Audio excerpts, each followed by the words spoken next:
Well, some of our viewers may be confused as to why we started with Proposition B. Is there a Proposition A? Yeah.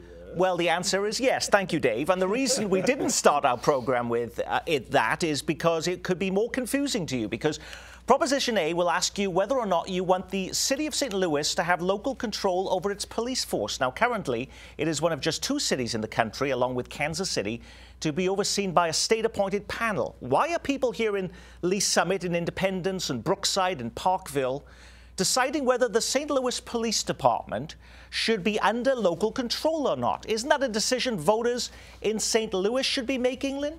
Well, yes, but they answer to a state-appointed board. So the state has to weigh in on whether they can now have local control.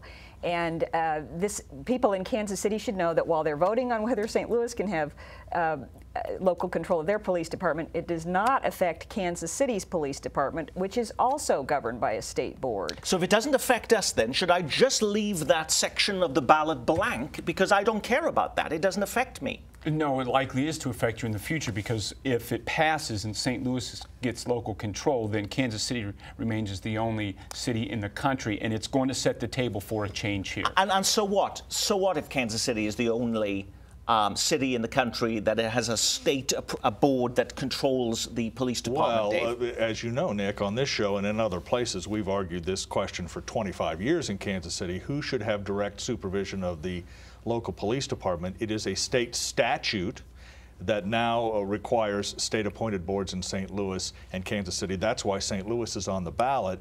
But as Stacey suggests, it does set the template for whatever we do in this community. If St. Louis regains full control of its police department, the pressure in Kansas City to take a similar step through the legislature will increase dramatically. And I don't know that there's a statewide consensus on this. The residents of St. Louis have said in non-binding referendums that they want this. But statewide, it may not pass.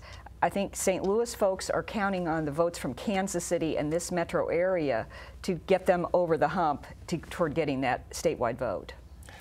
I think what's interesting here is Mayor Sly James is endorsing the proposition. He wants it to pass in St. Louis to talk about then getting local control here in Kansas City. However, it's interesting, if you go back to the election for mayor in the debate which I moderated, he was opposed to local control. He didn't think we had the resources to control it locally, and he was worried about infighting in the city council. So I wonder why the mayor has now changed his attitude on this in such a quick period of time. But the mayor wants that, but the police do not.